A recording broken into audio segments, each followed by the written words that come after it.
ঘরে ঘরে পৌঁছে যাবে হুসেইন মোহাম্মদ এরশাদের 9 বছরের সুশাসন। তাই আপনাদেরকে বলতে চাই, অবিলম্বে এই ধরনের ধর্ষণ, হত্যা এবং দুর্নীতি সাধন প্রতি দলীয়করণ, আত্মীয়করণ বন্ধ করুন এবং দেশটাকে মব রাজ্য থেকে বাঁচানোর জন্য অনুরোধ করছি।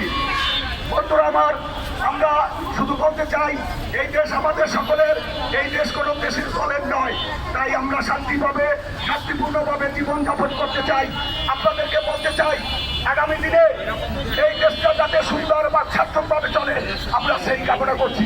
আমরা একটি দলকে সরকার থেকে নামানোর জন্য রাজনীতি করতেছি না, আমরা তাদের ভুল ত্রুটি ধরিয়ে দিতে চাই।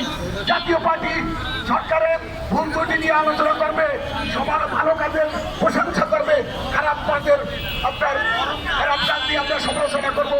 এটাই হলো জাতীয় পার্টির রাজনীতি। জাতীয় পার্টি কখনো হিংসা, বিদ্বেষ, জ্বালাও পোড়াও, আন্দোলন ভাঙচুরের রাজনীতি বিশ্বাস করে না। জাতীয় পার্টি সৃষ্টিশীল রাজনীতি করেছে। জাতীয় পার্টি এদেশে গণতন্ত্র, উন্নয়ন এবং সুশাসন দিয়েছে। আমরা মনে করি তাই আবার জাতীয় পার্টির সরকার এই বাংলাদেশে দরকার। আপনাদেরকে বলতে হবে, বাংলাদেশের প্রতিটি মানুষের ঘরে ঘরে গিয়ে জাতীয় পার্টিকে নিয়ে, জাতীয় পার্টির 9 বছরের উন্নয়ন নিয়ে